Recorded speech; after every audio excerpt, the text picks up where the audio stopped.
Employees of McDonald's, what secrets did you discover while working there? Former employee here, I found out that when making 5 gallons of sweet tea, an entire 4-pound bag of sugar goes in. Sandwiches with round eggs use real cracked eggs, folded and scrambled, come from packaged goods in the freezer or fridge. I also had a manager that insisted more people purchase filet-o-fish when it's raining out because they subconsciously associate the watery weather with fish. Anyway, he did some research by poring through sales of filet-o-fish for months and months and comparing it to weather data for each day. Turns out he found something like a 3% increase on rainy days and was very pleased with himself. The manager voiced his theory one day and the crews all argued with him about it. This went on for a while. He was committed to proving us wrong, so he secretly pulled the sales numbers at work and did the rest on his own time, never breathing a word until he brought his printed report in to shut us all up. He did separate Fridays during Lent and compared those days to each other in anticipation of having holes poked in his research. We still did that anyway, of course. As pointless and imperfect as the research was, it was impressive to see his commitment to giving us the middle finger. Story 2. Cool story. I worked there in my teens for a couple of years, actually worked at 2 different locations, so I saw the difference in standards. At one store, there was a guy who always rode his bike to the store every single day to hang out. He was on the spectrum, slow, and McDonald's was kind of his castle. Everyone knew him and he got a lot of free food from the employees. He was a daily part of the shift for us. Anyway, one day he had one too many root beers. This was a thing he normally did because he pretended the root beers were like real beers and he would get drunk. Everyone kind of would go along with it because he was funny and never did anything too wild. Unfortunately, this day he took it a little too far and ended up in the parking lot throwing bottles at cars driving by. Long story short, guy was arrested and he was banned from that McDonald's for life. Kind of felt bad about it because that McDonald's was his favorite place to be. He would pull through at 3 or 4 on his bike and stay and hang out with employees until like 8 every single day. Before that incident, one of the managers even made him his own little parking spot for his bicycle. He was happy as hell. I think about that guy sometimes. I hope he's found himself a new McDonald's. LOL. Story 3. My time wasn't bad. We kept it clean and no one I know ever tampered with the food, but there were a lot of funny things that happened, so I have a lot of stories. Example, one day we had 10 minutes to close. It was myself off at close, the grill closer, the service closer, and the manager. Grill closer had on a headset as he was praying no one else came in as he was very low on a few things and didn't want to make more right before closing. This guy prided himself on having things done and being out the door within 10 minutes of closing. Bosses loved him because other closers took up to an hour and that meant paying them for up to an hour. One thing to know, our headsets had 2 buttons. One talked to the other headset only, the other talked to the outside speaker. He had been playing a game where he was trying to make the service worker laugh while she was taking orders. You probably see where this is going.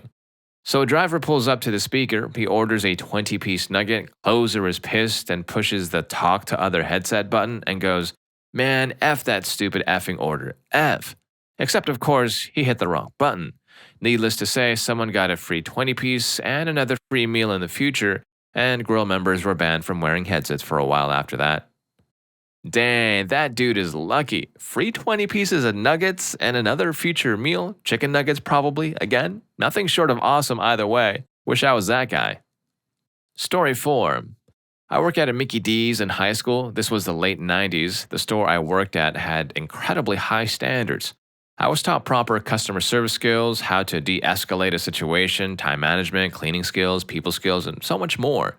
I thrived there because I was lacking adult role models anywhere else in my life. My managers made sure I was caught up on my homework, helped me study, made sure I was eating. Even though it was fast food, it was better than no food. I made some of the best friends I've ever had and am still friends with to this day. I can truthfully say working there saved my life in high school. McDonald's has a very thorough training program for managers. I was fast-tracked to management, and at 18, they put me through Hamburger University, the McDonald's training site in Illinois. Now that was quite an experience. I ended up leaving the McDonald's at 19 to be a young adult and try a new job. I don't have any trade secrets to share really. I'll just say this. Don't knock the kids and people working fast food. Don't make fun of them, laugh at them, or make them feel bad. They are learning valuable skills that will serve them well later in life. They're doing what they can to earn money. They're serving you the junk food you want while learning how to grow up to be a successful adult. Sure, not everyone fits this description, but more people do than you think. Story 5. 10 to 1 burger patties. Every 10 to 1 is a tenth of a pound of beef. These go in most of the smaller burgers. A McDouble and a Big Mac have the same amount of beef to them. The difference between them is the mac sauce instead of ketchup and mustard, the middle bun, sesame seeds, and lettuce. The difference between a double cheeseburger and a McDouble is one slice of cheese. McRibs are the messiest sandwich we had to make. In addition to cooking it, the McRibs stewed in their sauce in the Universal Heating Cabinet, UHC, until used. That required a special pair of tongs because it was pork, and cross-contamination applies to religious stuff as well. No matter how careful you were, you always made a mess.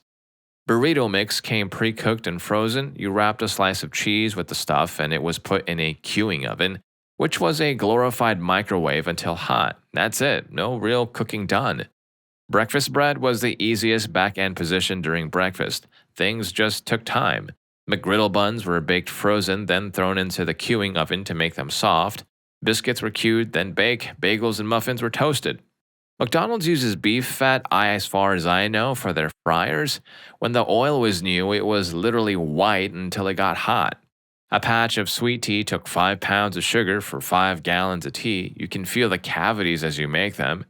Grilled chicken took the longest to cook, and it was kind of a pain. Some breasts could be in the UHC for hours before finally being tossed. All drinks come in as syrup and are carbonated on the spot, hence why it can taste flat sometimes. There used to be a way to get a discount code for every second that the timer was running on a coupon, but they patched that in 2017. The ice cream machine at my place usually broke down because people mixed up the milkshake bags with blue caps and the ice cream bags with red caps while filling the machine. Mismanagement is surprisingly common, and corporate doesn't give a single crap as long as there is a sufficient profit coming in. And that's all I got for now. Story 6. I've been working at a local McDonald's for just about 5 years now, having started when I was 15. There is honestly a lot of variance in between different stores, franchises, etc., but these apply for mine. Number 1, if you're ordering a Happy Meal, please, at the very least, specify what you want as the Happy Meal. My location has a hamburger, cheeseburger, 4-piece nugget, and a 6-piece nugget Happy Meals. They come with a choice of apple slices or extra fries and a drink. The amount of time spent having to ask who's ordering which Happy Meal they want, what side they want, what drink they want, and if they want sauce for the nuggets becomes exasperating after the 10th time in a day. Number 2, peak hours are usually 12 to 2 for lunch and 5 to 7 for dinner. If you're coming through in non-peak hours, the person taking your order in the drive-thru is likely cashing out cars as well, so sometimes responses may not be immediate. Please don't be rude in response to this or keep querying through the speaker, as it can become overwhelming for the order taker. I've had coworkers that are more on the anxious side have breakdowns because of rude customers, and it's not really worth a 15-second delay to cause someone that type of negative feeling. Number 3, we will fulfill basically any request within reason. We have a button on our screens that is literally special request. Number 4, if you want fresh fries, don't ask for unsalted fries and ask for salt when you get to the second window. It's extremely difficult to make an unsalted fry box, as the fry station is normally covered in salt, so it becomes really hard to eliminate salt.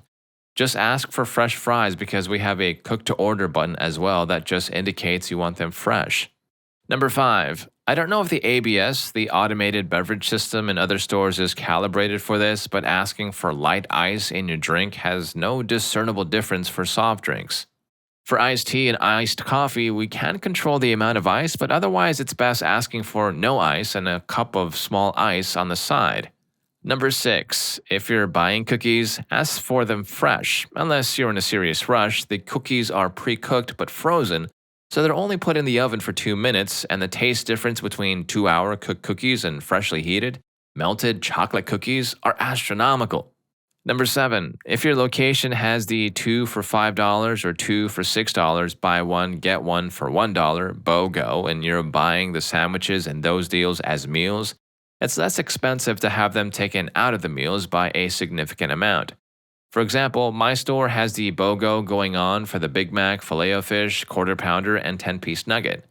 If you are ordering 2 medium Big Mac meals, $9.36 after tax each is about $18.72. When they are removed from the meal, the promotion makes the Big Macs $5.66 and $1.09 after tax respectively. 2 medium fries, $3.59 times 2 equals $7.18, and 2 drinks, $1.09 times 2 is $2.18. You get $6.75 plus $7.18 plus $2.18, equaling $16.18. The total of about $2.50 cheaper. Making a meal really only reduces the price of buying the items individually by like 80 cents or so. Of course, it's worth it in most cases, but for deals like these, you save a lot more by having them separate. Number 8. If you are placing a $40 plus order, come inside to order, unless there's a really good reason that you can't. It makes it easier on everyone because we can keep people who are just coming through to get smaller orders rolling through drive-thru. Most of the time, with these orders, you can spend 2 to 3 minutes getting everything on your order correct and completed where anyone waiting behind you is stuck. Number 9. If you fill out the survey, it should take like 5 minutes at most. You can bring the receipt back with the code the website gives you for a buy one, get one free large sandwich. Going even further, if there was someone super friendly or gave you a great service, ask for their name and put it in the survey. My franchise gives a $50 bonus to any employee who has their name mentioned 3 times in a month for highly satisfied 5 rating reviews. Unfortunately, anything that's not a 5 doesn't count and is often considered a fail on our end. Number 10, if your order was messed up in any way, gross fries, sandwich made wrong, soda tastes funky, etc., please come back and let us know. Most reasonable locations will offer to remake your food, give coupons as a remedy, or if you'd prefer, just refund that item if you don't want another. We can fix these issues with feedback and potentially make sure it doesn't happen to others if you do come back. Just please don't be angry or rude about it. We are humans and it's a fast-paced work environment, so we do make mistakes. At least for my location, we're also struggling to fully staff shifts because nobody is applying or has the necessary availability and we're hiring at $13 an hour, LOL. This is all based on my experience for the most part. For reference, I'm currently working as a shift manager, but I worked as a crew member for 3 years as I was a minor. McDonald's has been the job I rely on for part-time work while in high school and now in college because the pay is honestly pretty decent. And just for working during the summer months 30 hours a week, I get $3,000 scholarship for school. Hope any of this helps, and if you have any questions, just shoot. Story 7. Nothing much, honestly. I worked there for over a year. Everything is super cleaned properly. No one messes with food because there's always a manager nearby. The food is rather fresh, etc. While a lot of the stuff is frozen, that doesn't make it bad. Only thing is, the tea is very easy to screw up. It's easy to accidentally leave the spout open and have tea covering the floor. Once we had a bag of coffee break and it got into the ice and into the tea and we didn't realize right away, so some people got coffee in their tea. When it comes to allergies though, everyone I worked with was very diligent. If someone had a bad allergy to like bread, we would remove our gloves, wash our hands and arms, put on new gloves and make sure that the item was okay. Given that was probably the case because we didn't want a lawsuit. Another secret is how much food McDonald's wastes. We had a bucket to toss the food in and managers had to count it at the end of the day. It was disgusting to see how much perfectly edible food was being thrown out. Luckily, if your manager is cool, you could ask to eat it in the back quickly. This was especially the case with pies. Frankly, the company was fine. They offered to give you scholarships, pay for you to get your diploma if you didn't have one, always paid above minimum wage, though sometimes barely, and it was easy to get a promotion if you asked and put in the work. That being said, I still hate corporations and the franchise owners were a-holes who ignored a bunch of stuff. Customers threw their food at me if something was wrong, i.e. not enough salt, and I had minor burns from it. Oh, also, you're not allowed to take tips. Wow, okay, not allowed to take tips is crazy. I didn't know that. No amount of chicken nuggets can offset that. You know a tip you can take? Hitting the subscribe button to the channel. No corporate BS here. It honestly really helps me out and I appreciate it. Let's go ahead and get back to the stories. Story 8. Okay, point 1, never get the breakfast menu after 10:30 or 11. We start the lunch menu then, so if you, for example, get a sausage egg McMuffin at noon, The muffin, sausage, and egg will have been sitting in the reheating cabinet for an hour and a half. We only toss the last breakfast items at 2 o'clock when we fully stop serving breakfast items. Point 2, if you're even slightly unhappy with the way we made your food, come back in, please. Tell us about it. We make bonuses based off of how happy we make customers. If we meet those, even the grill crew makes a gift card or two. If you leave unhappy and don't let us try to fix it, we, as a store, will never grow. Point 3, we aren't supposed to serve pies or cookies after a certain point after they are cooked. We do, no doubt about it. If your pie is slightly room temperature and so is your cookie, you can always ask for freshly cooked on your bakery and dessert items. It might make us park your car for a few minutes, but they will come out fresh and hot and better tasting. Point 4, if you ever pull up to a speaker and immediately demand to be talked to by shouting, "Hello?" we almost instantly frown and lose our smiles. This is not because we aren't happy to serve you, but it's because sometimes when the service crew who is taking your order is listening to the speaker, they're multitasking.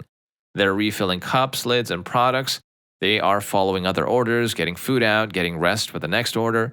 It's true that rarely we aren't listening, but we often are. It's just that service bodies often have to enter orders, talk to the car at the window, and talk to the car at the speaker while cashing out the car at the window, if not more.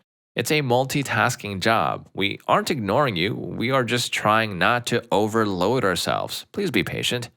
Point 5. Ever notice something wrong, something bad, something we can approve upon and improve upon? There's a link to a survey site on the receipts you get. Please use them, and if you received great service, name a crew member or anybody who you remember. If they get 5 or more shoutouts for good service, they get a bonus. If they get a bad review, they get pulled aside and talked to. Sometimes talking does help. I got a bad review because a customer noticed I was depressed.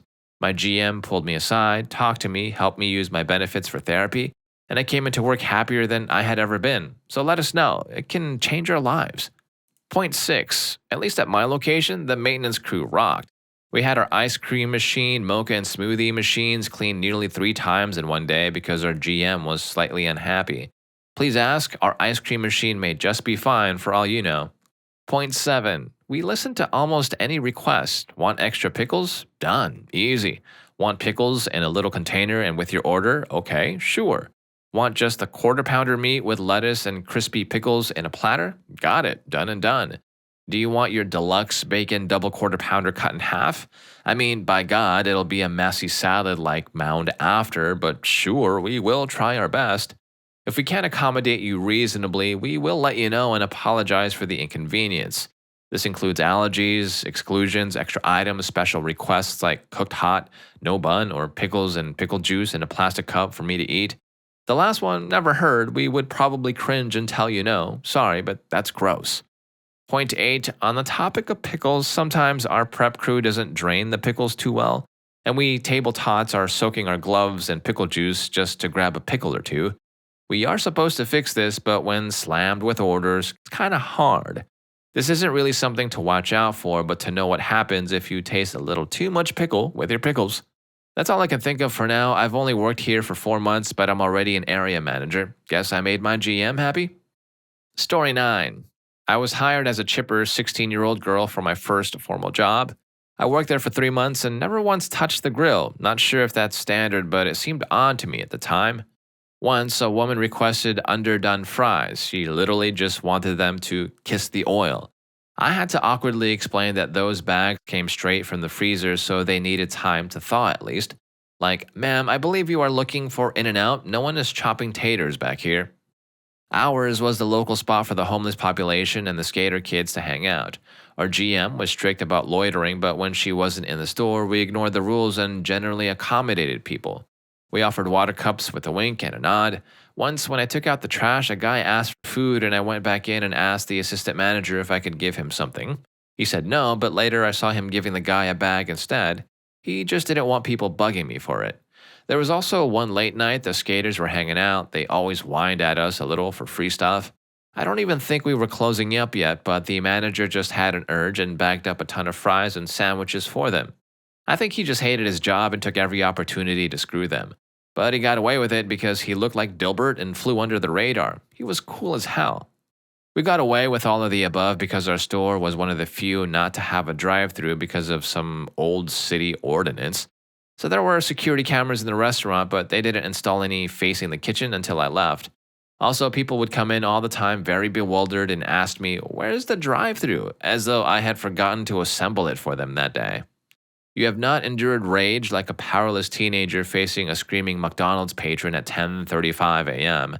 I love the movie Big Daddy, but that scene was my Groundhog Day playing out every week. So glad they made breakfast all day so no one has to deal with that again. Also, back when each restaurant had a design theme beyond corporate, ours was a Southwestern deal. There was a big glass case in the middle of the dining section containing a Native American figurine doing a war dance. Not ancient history, but I don't think they redecorated until 2009 or so, but it was grossly tacky by then, and since the day it went up. Definitely saw some deals. Definitely got hit on by grown adults in my braces, visor, fry grease, misted acne, and oversized button up shirt. Welcome to the working world. I also made out with a cook in the walk in, so it wasn't all bad. Alright, I hope you enjoyed the video, and if you made it this far, I'm sure you'll also enjoy fast food workers. What should we never order? You'll never order what the dude ordered in story number 2. I'll see you in that video, and thanks for watching.